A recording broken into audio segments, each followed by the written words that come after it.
In the first segment, you used the term woke, and you said that woke is what was sort of ruining everything. And I know that you're... No, I didn't say ruining everything. I said that's why Trump could get reelected. That's why Trump could get reelected. Yeah. That woke is a word used by the black community to note that we must be aware of social injustices. But words and migrate. So why is that a bad thing? It's not a bad thing, and originally that was absolutely a great thing.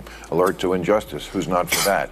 But words do migrate. At all concerned about the fact that the International Criminal Court just today issued a subpoena for Bibi Netanyahu? Well, that's ridiculous. Ma wasn't just clashing with Sonny Holland. He came at the entire woke side of Hollywood with the precision of a surgeon and the flair of a master roaster. Everyone in the studio watched in stunned silence as he delivered a takedown that was as brutal as it was flawless. The ironic part, both of them lean left, so in theory they should have been on the same team. But Maher made it clear that he was done following the woke playbook. The audience couldn't tear their eyes away. It was raw, unfiltered live broadcast drama at its finest. In the first segment, you used the term woke, and you said that woke is what was sort of ruining everything. And I know that you're... No, I didn't say ruining everything. I said that's why Trump could get reelected. That's why Trump could get reelected. Trump may very well be reelected. When she suddenly labeled Maher a hypocrite, Hostin assumed she was playing chess, trying to frame him as a threat to the very society he belongs to.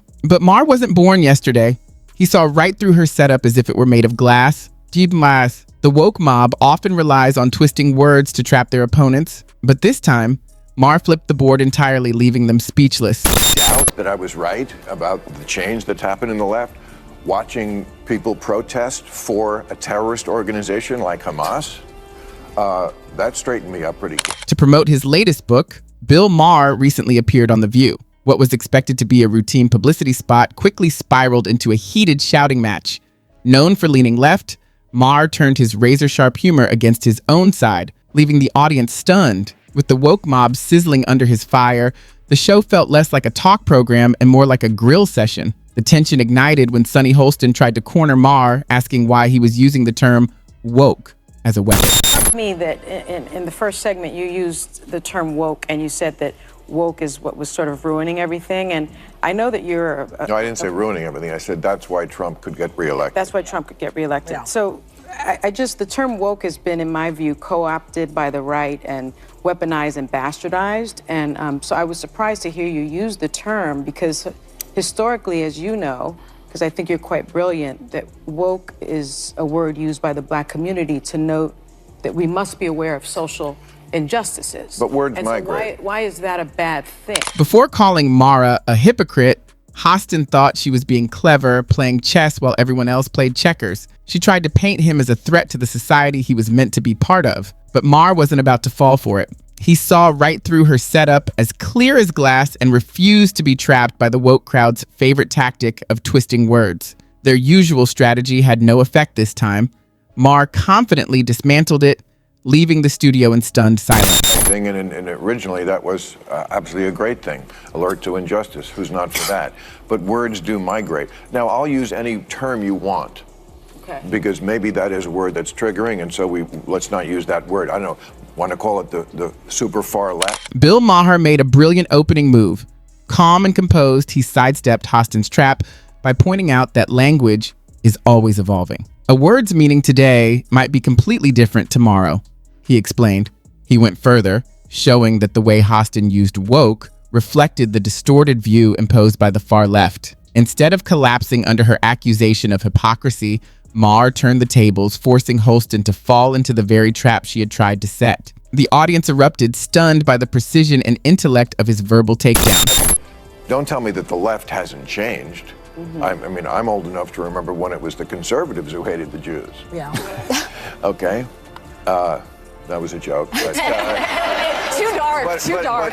Well, maybe it is, but it's true. I mean, you know, if I had any doubt that I was right about the change that's happened in the left, watching people protest for a terrorist organization like Hamas, that straightened me up pretty. Have you noticed this? Bill Maher, a lifelong liberal, openly admitted that his perspective shifted after seeing the so-called woke audience publicly supporting Hamas. Yes, Hamas. the same group notorious for calling for Israel's complete destruction. Intimidating, right? But it doesn't stop there. Their ideology has fueled relentless efforts to target Jews worldwide, spreading hatred like wildfire, and yet these self-proclaimed woke warriors celebrate the goals of a terrorist organization while condemning Israelis simply for existing. Maher, despite his left-leaning views, was as shocked as anyone, and he didn't hesitate to call it out. It's astounding to me that they can't tell the good guys from the bad guys. I mean, just morally. I mean, let me tell you, if you're for Hamas, just live in Gaza for a day. And I'm not talking about while the war is on. I mean, before the war. Trust me, you would go running and screaming and begging to live in Tel Aviv. Maher performed brilliantly. Hostin, and many like her, would, deep down, rather live in Israel than Palestine. Israel still upholds freedoms akin to those in America, while Palestine enforces harsh laws that severely restrict women's rights. Maher didn't hold back. With unflinching honesty, he exposed the hypocrisy of the so-called woke audience. They criticized Israel, yet under Palestine's oppressive rule, none of them would last 5 minutes. The double standard was laid bare, and the stark contrast in women's freedom between the two regions was impossible to ignore. The woke crowd shifted uncomfortably in their seats, confronted by the truth. Women have no, I mean, this is a show watched by a lot of women. Women have no rights in this place, and a lot of majority Muslim countries around the world. I mean, there is no equal rights as far as speech, dress, opportunities for education, reproductive rights, freedom from sexual violence, freedom from sexual harassment. The LGBTQ community as well. Yes. That too. But you throw around the term apartheid. There is a gender apartheid in a lot of the world where women are second-class citizens at best. Maher landed another devastating blow. This time, he highlighted the glaring gender disparities in many countries with Muslim majorities, yet the so-called woke warriors defended these nations fiercely, refusing to face the harsh reality. Maher essentially challenged Hostin and her group to board a plane and witness firsthand the persecution and abuse women endure around the world. The panel was stunned by the sharp, undeniable point. They tried to play the innocent civilians card to trap him once more, but Maher didn't budge. Anyone expecting him to yield was in for another hard wake-up call. Concerned about the innocent civilians that have been collectively punished and murdered, largely children and women. And are you at all concerned about the fact that the International Criminal Court just today issued a subpoena for Bibi Netanyahu? Maher had already disproven Hostin's assumption that a self-described liberal like him would embrace woke culture. In a last-ditch effort to sway him, she then suggested he supported using force against defenseless citizens. Her question was meant to undermine his morality and paint him as callous, a classic tactic of the woke playbook: attack someone's ethics when logic fails. But Maher was ready. He delivered another devastating response, dismantling both Hostin's argument and the woke approach in one sweep. It was a masterclass in preparation, poise, and precision, proof that intellect and composure can cut deeper than rhetoric alone. It's ridiculous, but it's a war. Why? It's a war. Because it's a war, and they were attacked, and they're defending themselves. Now, this is a war. Do you think Hamas needs to be... Maher had just dismantled Hostin's earlier claim that a self-described socialist like him would naturally support woke culture. In a final, desperate attempt, she tried to frame him as someone who condoned violence against the defenseless. It was the same old tactic. When logic fails, moral grandstanding takes over. But Maher wasn't fooled. He saw it coming from a mile away. With precision, he launched another scathing verbal strike, obliterating Hostin's weak argument and reducing the woke playbook to meaningless fragments. This wasn't just smart, it was a masterstroke of tactical brilliance, the kind that leaves everyone in stunned silence. Question. Yes. You do? Yes. So how can we get out with a ceasefire? All right, so Hamas needs to be destroyed because they are a terrorist organization who say openly that they want to commit genocide on the Jewish people, on the state of Israel. That's what from the river to the sea means, okay? And they say it very openly. They said, we did this attack. They've attacked Israel 5 times. They've started 5 wars since they were given that land back. They could have chosen to turn that place into any place they wanted to, and they took a lot of money that they took from the international community and they spent it on bombs and guns and building tunnels. So if they need to be destroyed, how do we do that? It's a war. I don't know how to do that, and you don't know how to do that. But are you I assume the concerned about originally do. innocent lives? Of course, everybody is, but that's what happens in a war. Here's a way to stop that. Stop attacking Israel. Then it happened. The room seemed to tremble as Maher dropped a truth bomb with his trademark icy precision. Everyone erupted in applause, everyone except Hostin, who sat frozen, feeling the full weight of the moment, looking like a drenched cat caught in a storm. Maher didn't just win the debate, he annihilated the woke ideology in front of a live audience. Even left-leaning panelists and the crowd couldn't help but admire his brilliance. He deftly exposed the flaws in the woke playbook, but he wasn't done yet. Next, Maher delivered a masterful response to Whoopi's question about whether the media twist news to fit a narrative, leaving the entire studio captivated. Nothing. Yeah. And it's narrative over truth. You know, Yes. I mean, it's not like when I hear people talk on either side of it, I always think they're lying. They're just telling me half of it. Yeah. And I never trust them anywhere until I check out the other. Once again, Bill Maher deployed his signature satirical phrasing, calling it the narrative of truth, perfectly capturing the essence of the woke agenda. For the ultra-left, truth isn't a goal, it's a casualty. Their real aim is to impose their story on everyone, leaving no room for questioning. Facts are twisted, honesty is silenced, and anyone brave enough to disagree is swiftly canceled. Maher refused to march in their parade of pretenders. He explained that the woke movement is filled with people pursuing ulterior motives, gradually eroding the traditions and principles upon which America was built. The studio was stunned by his boldness, and conservatives nodded in approval. Hostin, her face pale as a ghost, tried to interrupt, claiming Maher had abandoned his liberal roots. But he was ready, cool, composed, and armed with the perfect response. Old school liberals, which I would mostly count myself as, old school conservatives, there's still some of those You've left. changed, though. Wait, what are the other two? Go ahead. What are the other two? Well, that's what I was trying to find out in this book. I don't think I have. And you know, we were saying in the break, we have to come up with a new word for woke. Let's have a contest, because this is a word that's triggering. But I mean, those concepts that are different than they were 5 years ago. Maher was crystal clear. He's a classic liberal who truly supports social justice, but not the kind that traps people in a cycle of suffering.